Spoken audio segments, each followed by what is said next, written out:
All right. So this is a hybrid meetup, and we want to do this like once a month. So every week the plan. So I'll tell you what we have been trying to do. Yeah. So how does it start? It started because I just got started playing with Stable Diffusion like 4-5 months back, and I just went crazy on it. So I got into Gen AI. I didn't know Gen AI before that, to be honest, right? And then I realized that we just need to do this very regularly, very often. So my intent is to have webinars in every week. So next week, by the way, we're going to have a webinar. I'm talking to somebody at the Speech Lab at IIT Madras on fine-tuning whisper models. So how to have, like, you want to listen to a customer talking in Hindi or Gujarati and stuff like that. So Vasist, he has actually launched a paper, and their whisper models, which a lot of startups are starting to use. So I've requested him if he can take a talk. We're talking to some folk researchers like the Gorilla LLM researcher to come and present their how to call APIs through LLMs. So the idea is to have a lot of technical talks. So the idea is people who are data scientists, who are founders, they get a lot of help. Interestingly enough, I should say, like for this particular webinar and meetup, 120 odd people had registered. Roughly 30 were investors, right? So I think majority of investors are not here, right? So sub register karte hain, and then that's a good part, that's a fun part. But we ideally want more and more builders and data scientists and product managers and engineers, because more and more AI needs to be used. So that's the intent of all of this. We are also going to launch our Axel Atoms AI program, where we will invest in companies. We're going to announce it pretty soon. So that's pretty much. And then we are planning, trying to do like a AI developer day. We are planning to also think about having an AI summit. Developer day will be more very technical, like just like Ravi talks about Llama Index. So then almost like slightly workshopish style, 6-7, like one full day of. So we are thinking about that. So that's a broad thing. All of this will be offline, by the way. I love offline stuff. Karna padta webinar, otherwise, but I love to meet people. So that's the high level context to this. So today we have Sandeep. Sandeep is the co-founder and CTO of Hashnode. Sandeep can do better justice to him than I can do, but we are investors in Hashnode. The interesting thing, they have a very nice journey.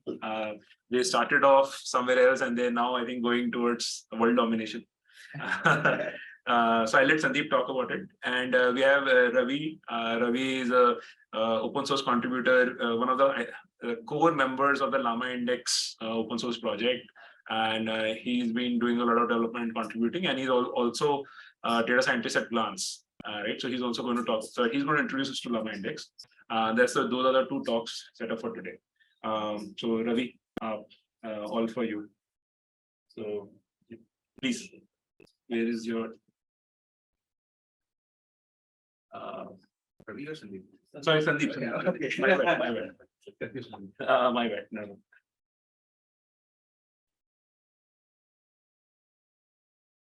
All the online participants, can you guys see this?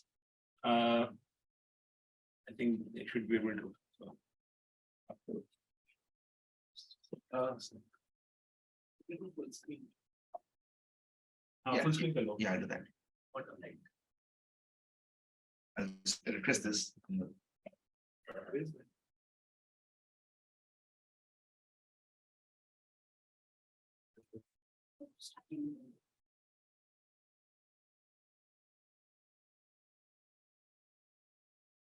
All right.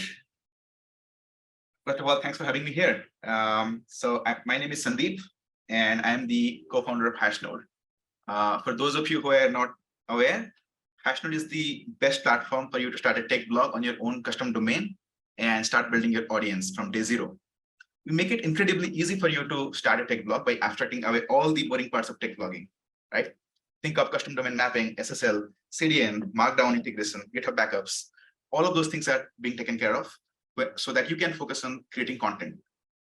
So that is what we do at Hashnode. Recently crossed 10 million monthly views, 3 million monthly active users. I like to think that we are moving towards world domination, like Frank said. So if anyone here needs a blog, you know what to do. And I'm happy to help. If you want to come say hi, feel free to come say hi after this call. So now coming back to the point. So it's 2023. Going to Google to find a piece of information, to search something, and scan a bunch of URLs to find the right kind of info already seems very old.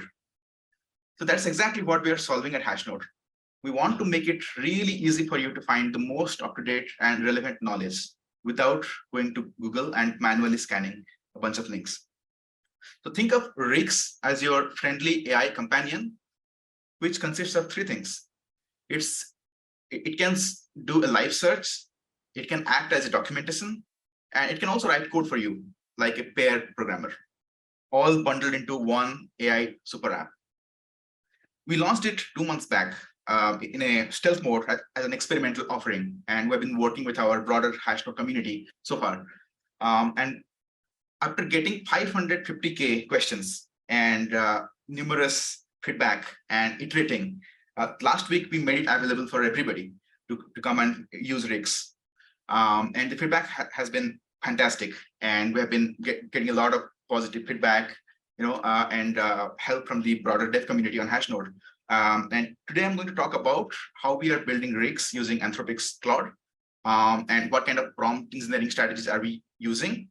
And finally, we're also going to talk about the strengths and weaknesses of Claude, and why you should use Claude. And finally, we're also going to look at the pricing and the operational aspects of Claude. By the way, I mean, if anyone has any questions, feel free to stop me anytime and ask your questions. So do you want to give a demo of Rix? Yeah, so it's next actually. Next screen is there. I've recorded a small 2-minute YouTube video. I'll just play that. So this video will help explain what exactly the Rix is and its capabilities.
So that's what Rix is all about. It's a friendly AI companion to help you retrieve information faster. And we just saw the capabilities of Rix. By the way, that incredibly fast streaming was provided by Claude, around 40 words per second, which is incredible, I think. And some user love.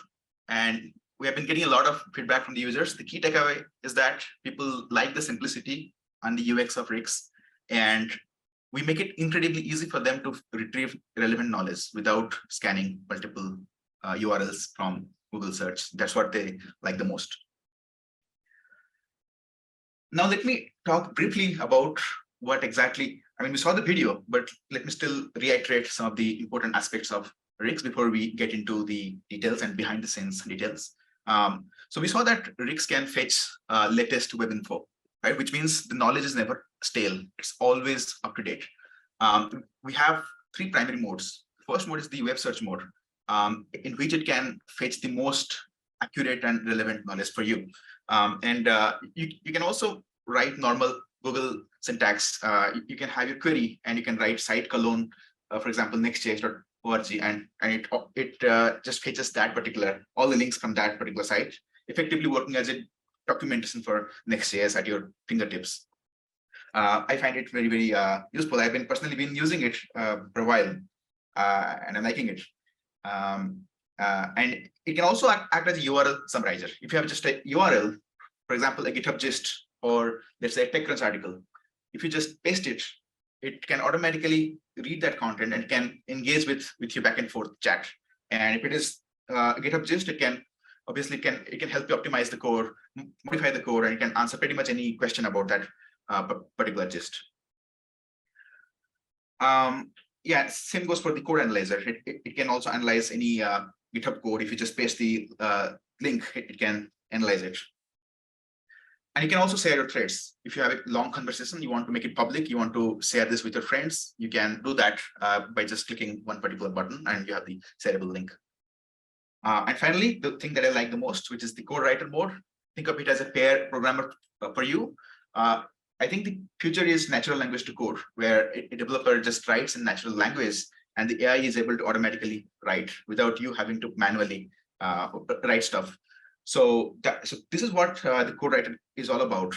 It lets you talk in terms of natural language and ask any follow-up questions, and it automatically keeps improving, modifying the code for you. And in the end, you can just copy that code and you can just use it in your project, or you can run it from there. That's an upcoming feature where you'll be able to run the same code right from there to test. All of these are super exciting. Now, getting to the point, since it's a AI project, so of course Python and Flask, and we also use a bit of LangChain, vector storage, Pinecone, and we use something called Fly.io, which lets us spin up application servers in multiple locations across the world. Right now, RIGs is deployed in 8 regions in the world, so that we serve you data from a data center that is closest to you. So in India, we have a location in Bombay. So which means all of your requests are automatically being routed to Bombay, and you get content much faster. And of course, we're using ChatGPT APIs, and then we also use Anthropic's Claude, which is what we're going to focus on in this call. But yeah, so this is all good, but we faced a lot of challenges on the way. Since we have to do a lot of web search, sometimes we can get large amount of text that we have to fit to the LLM. But as you know, GPT 3.5 Turbo has context length of 4K. Recently, they launched the 16K edition, but it was not there when we started, at least. Then GPT 4K has 8K, but they also have a 32K context variant, but this can be extremely costly. And we cannot offer it for free to our users if we use GPT-4 with 32K context window. That was the number one challenge. I think the most obvious solution is to create vector embeddings. As soon as we get a large amount of web search results, the initial approach was to create those vector embeddings, chunk them, and do a semantic search to narrow down the focus, so that we have limited amount of text that we can feed to LLM. That is in fact what we did in the beginning.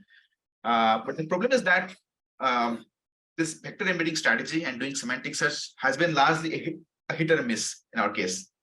We have not really we don't think it provided us with the best results, I would say. For example, if somebody asks what is the best way to deploy a Next.js app, sometimes it would miss the most crucial part, Vercel. It would mention everything else except Vercel.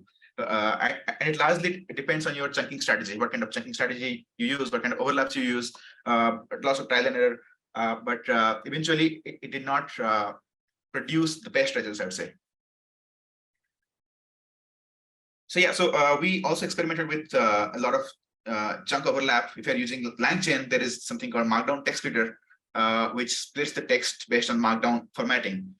So we did that, and we also tried to do a lot of overlap, make sure that crucial info is not missed.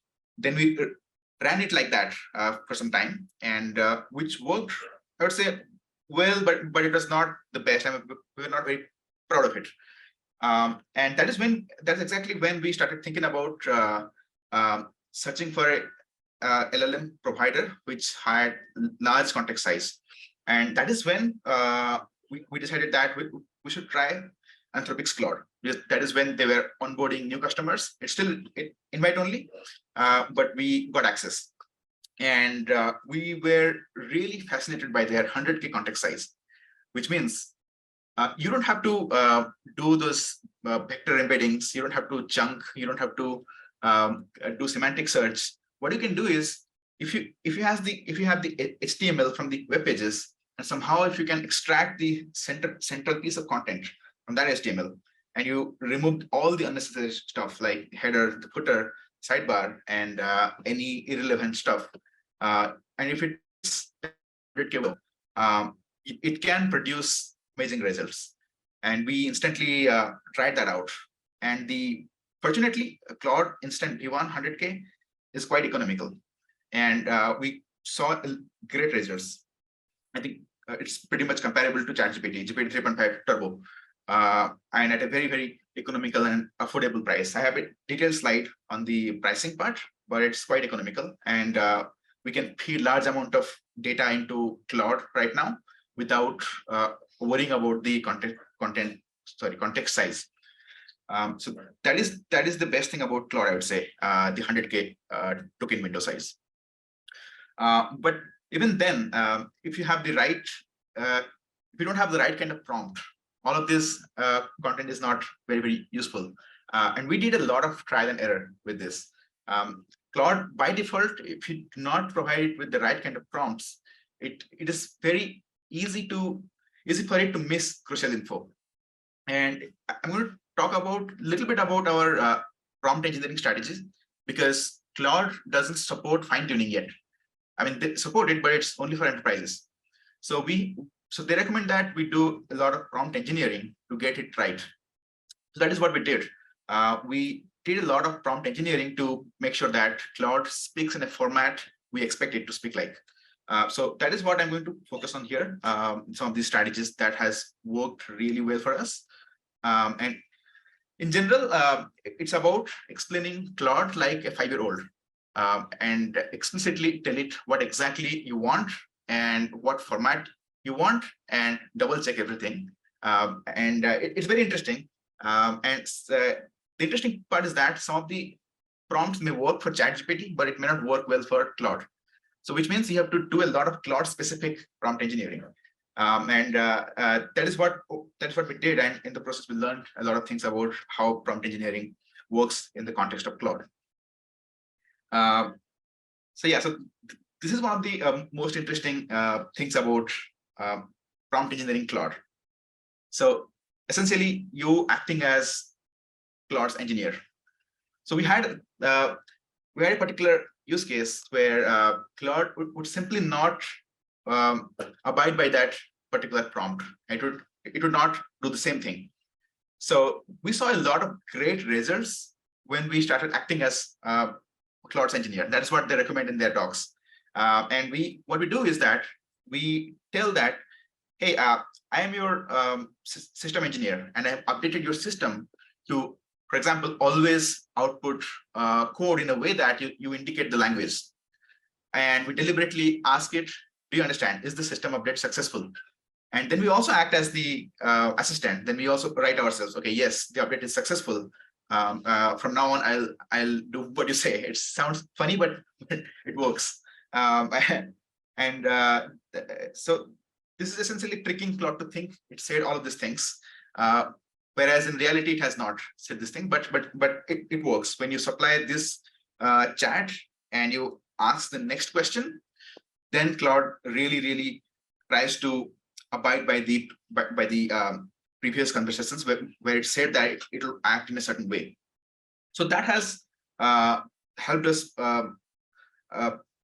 make sure that our system is predictable and it is producing content in a way we expect it to.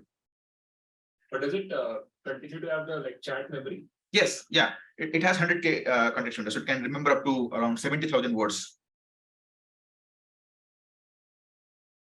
And we also found that when you tell Claude exactly what you're trying to achieve before asking it the question, the result is surprisingly good. So if you concatenate a bunch of search results and then tell that, hey, answer this question based on this search result, it may not produce the most comprehensive or accurate answer. But if I tell that I'm trying to learn a concept based on these search results, and then I start talking about what the search results are, then it really tries to understand that what I'm trying to do. Then it tries to answer that particular question in a way that it is comprehensible, it's coherent, and it's not, the text doesn't repeat. Otherwise, it's not really comprehensive without this particular prompt. So if you're using Claude, I definitely recommend that you start with telling it what exactly you are trying to achieve. Then the result is amazing.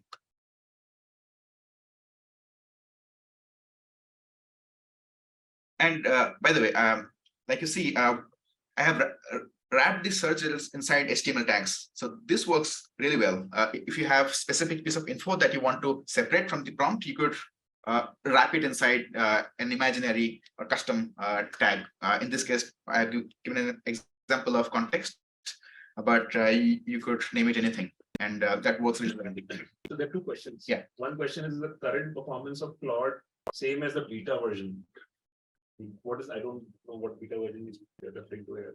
So Claude has two versions basically. Claude V1, Claude Instant V1. So V1 is comparable to GPT-4, whereas Claude Instant is more comparable to GPT 3.5 Turbo. And Claude Instant is very fast, 40 words per second. It's pretty much instant, and it's way faster than Claude V1. So I'm not sure what beta is. I don't think they have a beta, but yeah, Claude Instant is incredibly fast.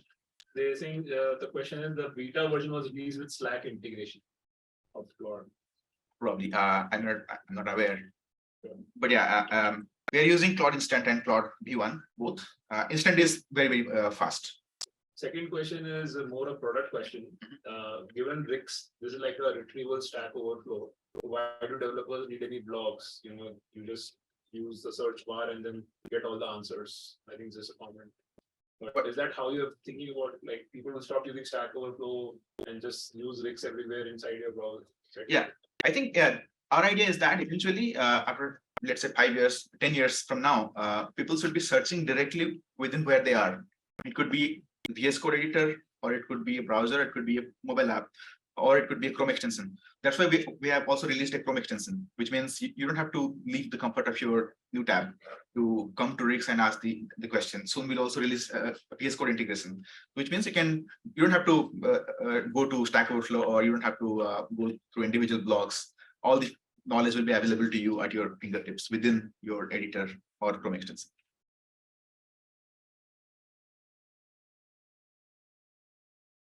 And one more thing that has worked really well for us with Claude is that double checking. If you instruct it to do something, then you say that. For example, in this case, I'm asking it to to use a friendly tone. Then in the next question, I again ask it, what kind of tone are you going to use, just to double check. And I also write that I'll be sure to use a friendly tone from now on. So if you are getting into a scenario where you think Claude is not producing the results as per your liking, it's not following your instructions, you can do a double check. You can basically instruct it, then you can ask it again about that particular question.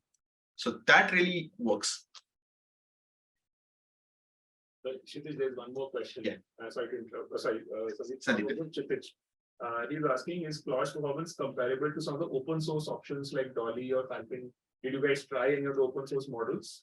And is prompting different across all these models, or is different, easier or difficult between these models? Right? So yeah. So we have not tried any open source models for rigs yet because we wanted to go to the market really fast. But from what I hear, Claude Instant seems to be one of the fastest models with really fast streaming. So I tried GPT-4, GPT 3.5, and Claude Instant beats everything, all the proprietary models. But I cannot say if it beats any open source ones. And finally, the most important part, to prevent Claude from hallucinating, you have to tell it that it's okay if it doesn't know the answer. Otherwise, it starts making up answers. For example, if it doesn't know who built Hashnode, it would say something bizarre, and that's what used to happen in the very beginning. So what you want to do is you want to tell that, hey, this is the search results, and I want you to answer this question based on these results. But if you don't know the answer, feel free to say that, I'm sorry, I don't know the answer. That is when it will. That is when you will prevent Claude from hallucinating and making up factually incorrect knowledge. It's not 100% perfect or bulletproof, but it still works. It's one of the ways, and it's recommended by their docs, by the team. So if you find Claude hallucinating, this is something that you can try out.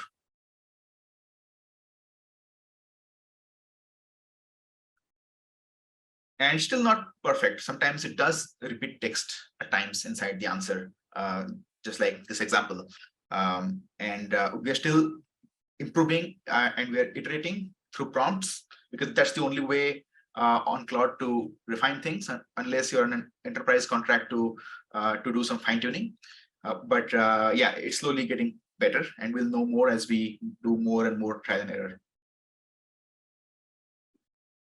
So this is one of the slides that I put together to talk about the strengths of Claude. I think the biggest benefit of using Claude is that they promote it, they advertise it as the safest AI. It's based on HH's principle, helpful, harmless, and honest. And if you work with Claude, they'll also ask you what kind of measures you have in place to make sure that your users cannot exploit Claude. So they'll make you add content filters, settings, and a lot of things to make sure that your users are not able to exploit your system. And beyond that, they also have their own safety measures, which makes Claude one of the safest and harmless models. So that is something that I wanted to highlight. It's based on the constitutional AI framework. That is pretty good. And the next thing that I like the most about Claude is the speed. So Claude Instant V1 is extremely fast, and it's really suitable for a case like us, where we want to stream content really, really fast. When you want to retrieve knowledge from the web, it can take a while for us to crawl the sources and find the data. But once we submit the stuff to Claude, we must get the data at a higher rate, at a higher speed. That is what Claude Instant V1 is able to support. And this is something that I'm extremely satisfied with, very, very happy with Claude. And I think they have done a great job in terms of delivering speed. And I also found Claude to be really great at summarizing search results and coming up with a comprehensive answer. I would say it also beats GPT 3.5 Turbo in some cases, while maintaining speed. And it also has 100K context window, which is pretty good, because sometimes our search results, if we combine 3 or 4 search results, it can easily become 10,000 tokens, right? So in this case, it helps us not only summarize or answer based on search results, but also maintain a long chart history. So that 100K context window is I would say it's a game changer. And the cost is also economical. So if you want to reduce cost, I think Claude Instant is the way to go. I also found Claude to be great at code generation. We have the code writer that I showed, which is able to generate code and optimize and modify it further. And Claude performs really well there. In our tests, from the feedback from our users, we can really confirm that the code generation part is really, really good with Claude. And if you want even better quality, you can use Claude V1 instead of Claude V1 Instant, but it lacks speed. It doesn't have the best speed, Claude V1, but it has superior reasoning and code generation capabilities. But if you care about speed, you should go ahead with Claude Instant. And they are still selectively giving access to Claude, which means you can enjoy better reliability and better rate limiting. Because in our case, we use both OpenAI and we also use OpenAI on Azure. What we regularly see is that even though we have not beyond the rate limits, sometimes it still fails. It still responds with 4.9. I guess a lot of people are using OpenAI APIs, and sometimes it's out of capacity, right? And since Anthropic is slowly rolling out access, and I don't think the scale is at par with OpenAI. You can still enjoy better reliability, better rate limiting until that time. So feel free to request access and start using it. Anthropic also supports a different rate limiting style.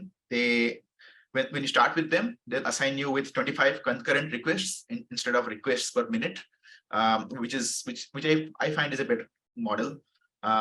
So that if you start stretching beyond that limit, you can always ask them to increase the concurrency. And beyond that, you can also add your own rate limiting. You can also have more checks in your site to make sure that it's not getting exploited. But I find their concurrency-based rate limits much more well-suited for our needs. So one of the comments made, please, I think the question is about the weakness, which is Claude can't do embeddings. Yeah. So are you struggling in Pinecone, or how are you doing any embeddings at all? Sure. Do? Yeah. Sure. Yeah. So yeah, definitely one of the drawbacks of Claude is that it cannot do embeddings. They expect you to do it yourself in a different way, either using some other endpoint, OpenAI endpoints, or a different strategy. But yes, you have to do embedding yourself if you want to use Claude. Fortunately, in our case, we don't do embedding a lot right now, because in our case, we can simply make sure that the search results are not going beyond 100K context size, which is very unlikely. So in our case, in each iteration, in every search, it's maximum 10 to 15K token size. So it's well within the limit, and we don't have to do any embedding at all. We used to do embedding before. We used to use Pinecone and LangChain, but now we have completely discarded that. We don't have to do embeddings now. What happens when the chat kind of keep getting longer? I mean, like, how do you manage that conversation? Sure. Yeah. So we don't send the entire history to Claude. What we do is we take last 4 or 5 messages, we trim it there and send it, and we don't really send a lot of history right now. So yeah, and one thing that I realized that Anthropic doesn't talk about the training cutoff date, but I found ChatGPT better in this regard. It seems ChatGPT has better knowledge of recent events, and Anthropic sometimes is not able to answer fairly easy questions, which is basically 2-3 years back, and that is something that I think is one of the drawbacks of Claude. If you're relying on its pre-existing knowledge, you may get really stale knowledge, and it may also hallucinate in some cases. So that is something to keep in mind. Yeah, as I said, fine-tuning is only supported in case of enterprises. If you want to fine-tune Claude, you can do that, but you have to get into an enterprise contract with Anthropic to be able to do that. But beyond that, they recommend that you can achieve a lot of things doing prompt engineering with Claude. It's pretty steerable, and you don't have to do any fine-tuning, and you can basically do a lot of experiments with your prompt engineering to fine-tune it as per your needs. That is what they say, and we spoke about this already. They don't support embeddings yet. And I don't know if they will support it, but for now, if you want to do embeddings, you have to do it yourself, and you can't use their APIs or anything like that. And this is the Claude pricing. So you have to get into a commercial agreement with Claude if you want to use their APIs in your product. You can, if you get access. So first of all, it is invite only. If you get access, if you do get access, you can start trying it out for free. But you cannot use it in production. If you want to use it in production, you have to get into a commercial agreement with them. And after that is signed, then you can start using it in product. And this is what the price is roughly. It is, as you can see, $1.6 for a million tokens. In our case, it works really well because we have a lot of input prompts because we have to summarize search results. So there's a lot of input prompts, and it is quite cost effective. And the completion is $5 per million tokens. Fortunately, we don't need a lot of output. We need smaller output, but more input tokens. So that fits really well with our use case. And if you want better results, superior reasoning, better code generation capabilities, you can use Claude V1, but that is roughly 11 times expensive than Claude Instant V1. And in most cases, Claude Instant V1 will suffice. And you will probably not have to use V1 unless your users are paying for the usage. But yeah, so far we have been using Claude Instant in our all of our cases, and it has been working really, really nice, and super happy with that so far. We'll just quickly talk about what's next. So we recently released a Chrome extension, and so that you don't have to leave your new tab. You can just press Command T and it's right there. You don't have to leave the comfort of your browser or new tab to search answers. Next, we are going to release a VS Code extension so that you can get answers right inside your editor. You don't have to leave your editor as well. And the next thing will be in-answer citations. So right now, all the answers that Rix generates, it's backed by sources. You can see top 3 sources at the bottom of every answer, so that you know that it's not hallucinating or it's not making any factually incorrect information, right? So we're going to take it one step ahead, and we're going to do citations beside each paragraph so that you have more confidence in the answer and you know for sure that this is not hallucinating and it's factually correct info. So that is something that we'll try, and we're going to do lot more integrations with Hashnode. Inside Hashnode, it's currently on a particular tab in the navbar, but we're going to add it at a bunch of other places inside Hashnode so that it's fully integrated with the community.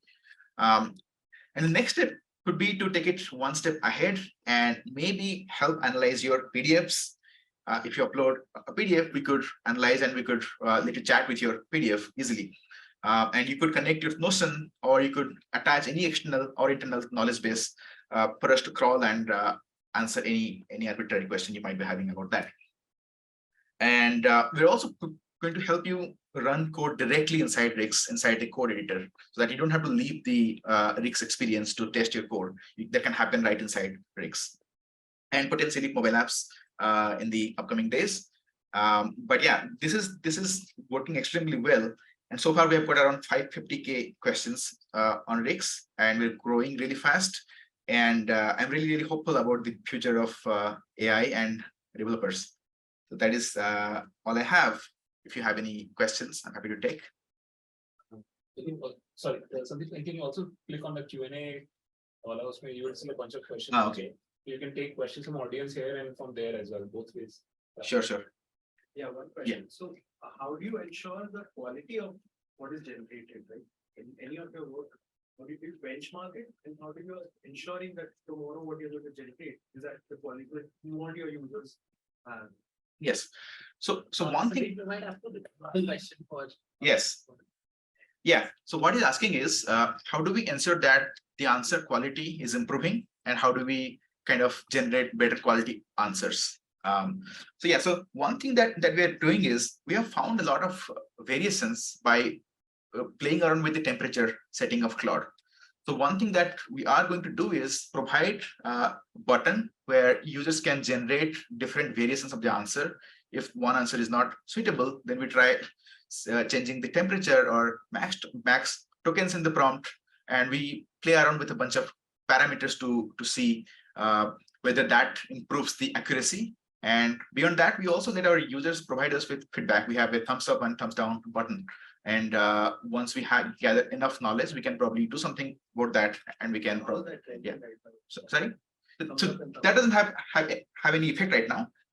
We are simply collecting it just to know whether these answers are accurate for these users. We're not acting on it right now, but I think combined with variations, changing the temperature and trying to see if a new variation of the answer can answer the question better. That will probably be something that we'll do right now without going any further. I think there's an extension to that question. Is there a OpenAI playground equivalent for Anthropic, and does it have things like temperature?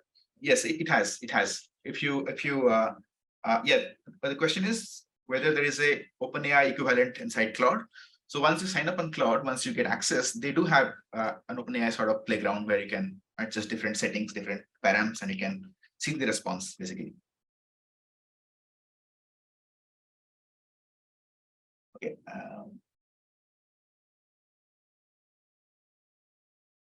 The question is the cost of deployment per chat for you. Right. So yeah.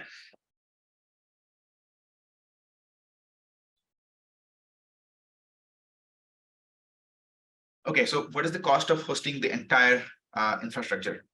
So I think the major expense is our application server, which is deployed on Fly. That would probably cost us around, I would say, $500 a month. It's not much, $500 to $1,000 a month per Fly.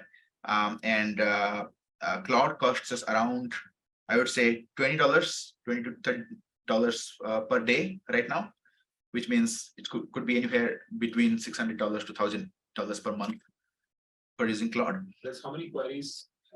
So we consume around, I would say 10 to 20 million tokens a day right now. Yeah, and around 5,000, yesterday 5,000 questions were asked to Rix, and most of them were web searches. So around yeah, 20 million tokens a day.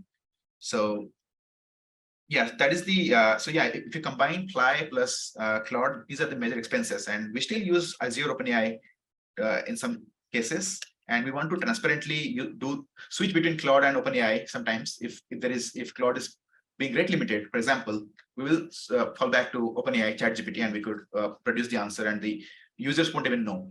And we have a grant from Microsoft Azure, so the OpenAI usage doesn't cost us much, but we do pay for Claude.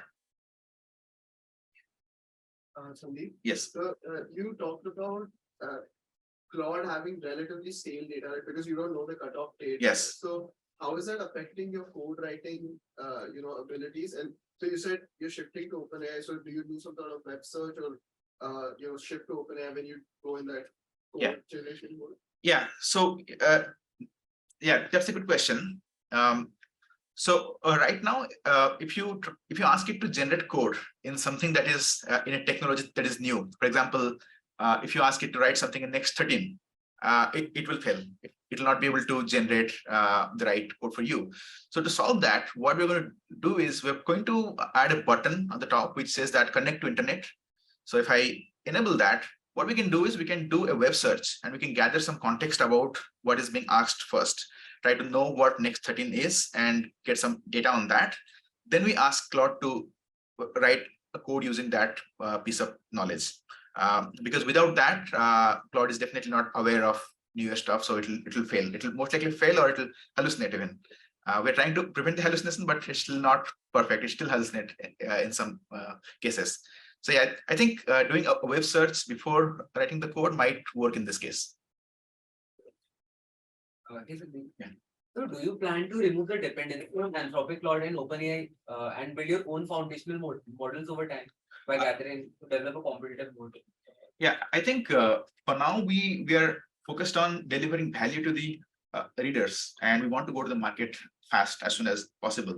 That will not happen if we start investing time into using an open source model or try to build a foundational model. As Sam Altman said, we cannot compete with them anyway. We'll try, but it'll not be a wise decision right now to do that.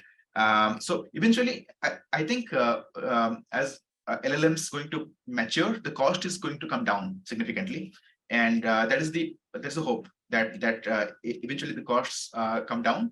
And we'll also try a lot of open source models, and that will also give us some time while we are using Claude and OpenAI. We'll also parallelly start experimenting using one of the open source models, and if the costs make sense, we'll probably we might switch to them as well in future. But currently, I think what is most important is to go to the market and validate the idea and keep your users happy. And we can do that by using Claude.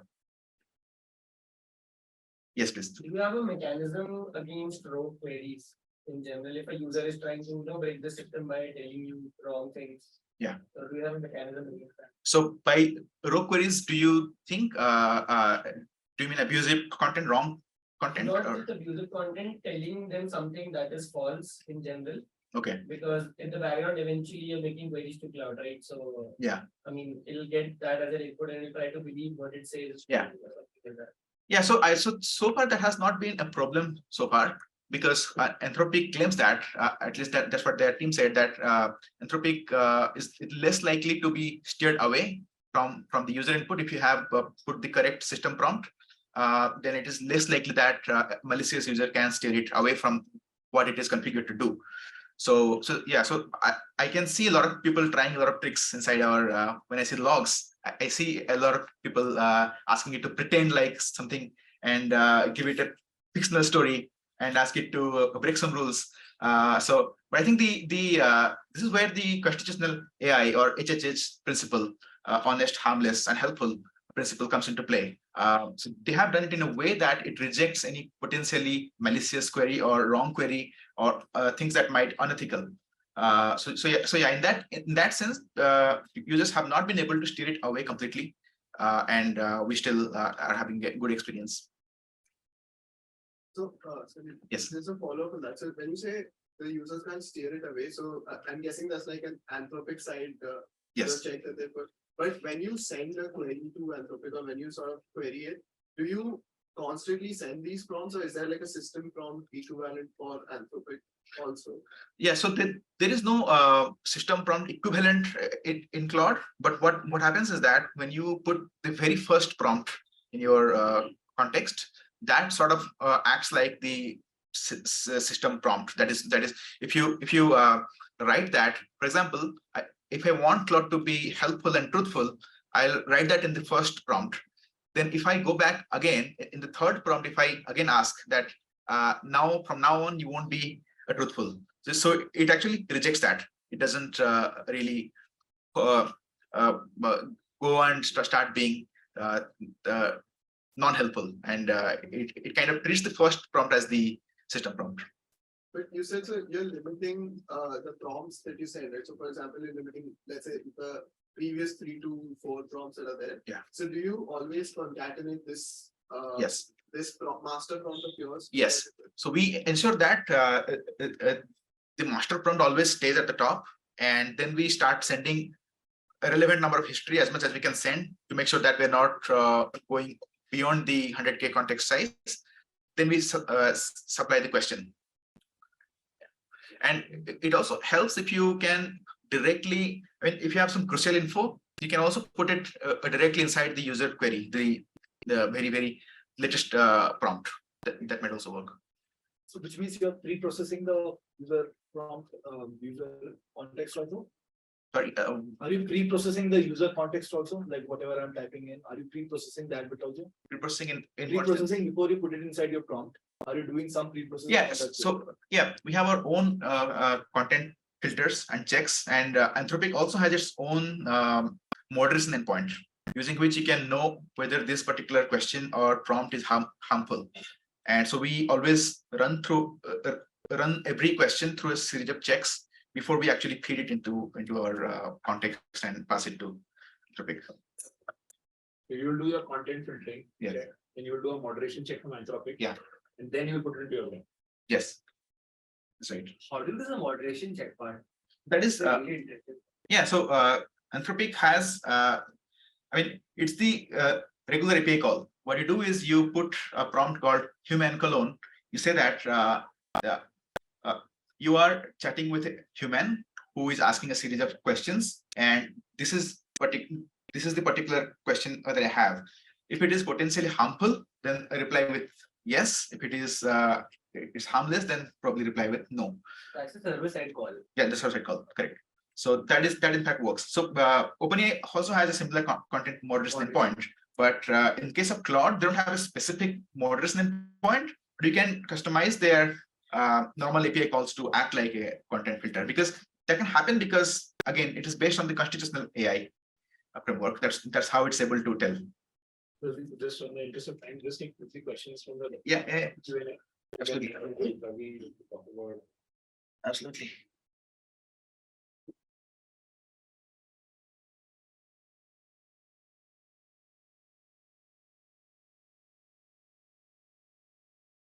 Currently, I'm working on a project which I'm producing a llama. Okay. I think it's about llama. Yes. yeah, you can choose some. Let's take the one above, right? How do you counter false information from the web? Yes. So yeah, this is an interesting question. So the question is, since Claude has access to internet, how does it counter? Where did it go? Counter false information that are present over the internet. So what we do is when we do a web search, we try to find multiple sources. We don't rely on just one source. We query multiple sources and find the top results from Bing. Then what we do is we do it through prompt engineering. We ask Claude to cite answers from multiple sources and basically cross-check. Multiple sources should not be leading to conflicting answers. So if it leads to conflicting answers, it has to reject them. It has to go with the answer that is most commonly occurring across multiple sections. And that has ensured that it's factually correct and it's not creating false information. Okay, I think the last question is when LLMs mature, how will it bring the cost down? So I'm not really sure how exactly will it bring the cost down, but I'm hopeful that eventually the costs are going to go down because when ChatGPT was launched, it was very, very expensive. And then subsequently it got reduced and the prices also got slashed again. And now the embeddings prices have also slashed. And I think, I mean, I'm not be able to tell how exactly it will go down, but it will most likely go down eventually. And we all are going to benefit from that. There is one question on latency of Claude API. What have you seen observed in latency? The second question is how long? Okay, how long does Claude API access request? This is Ulta. Yeah, I have requested. How long does it take to get approved? I think what they're asking is how long it takes for Anthropic to approve the request, or I'm not really sure. I would want to know that. They just applied and took your name assured case. So you applied real time. Okay. So for us, it was approved. I think it was approved within a week or so. I guess. Yeah. But then we had to work with them to ensure that our users cannot exploit Claude to produce abusive or sexual content. So they really care about that. So they want you to really work on that part before they give you access. So then the other question follow-up is like, what's the support they give you? So they have a Discord chat.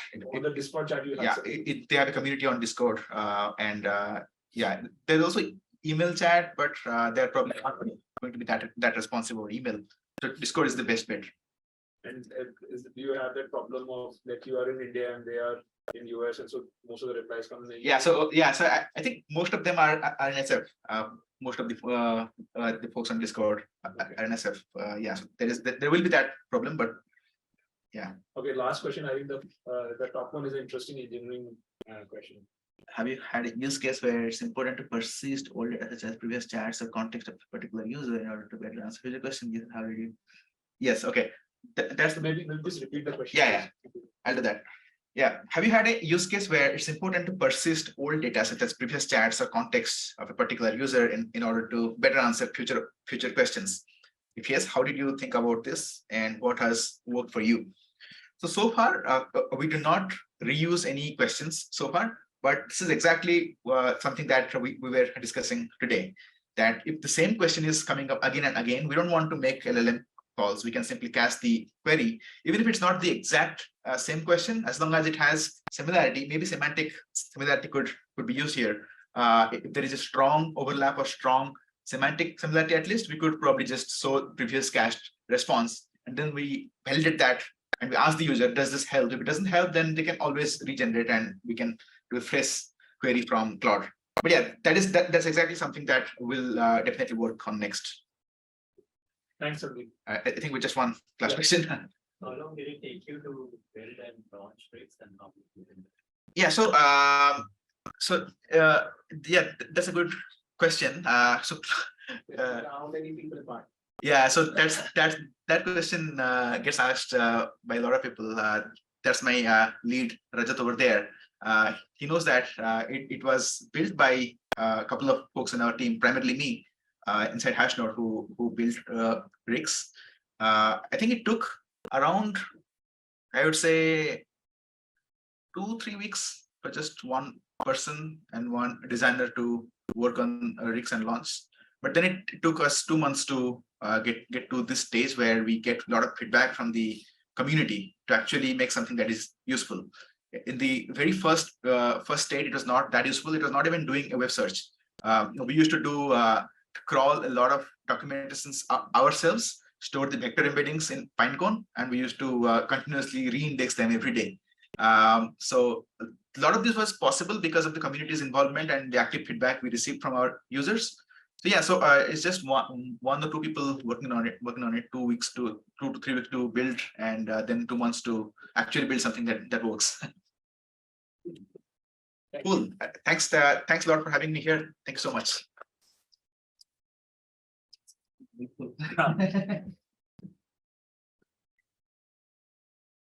So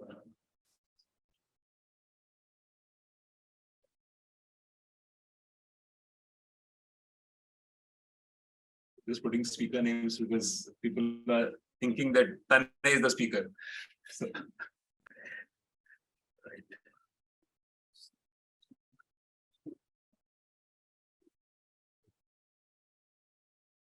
Really? All yours.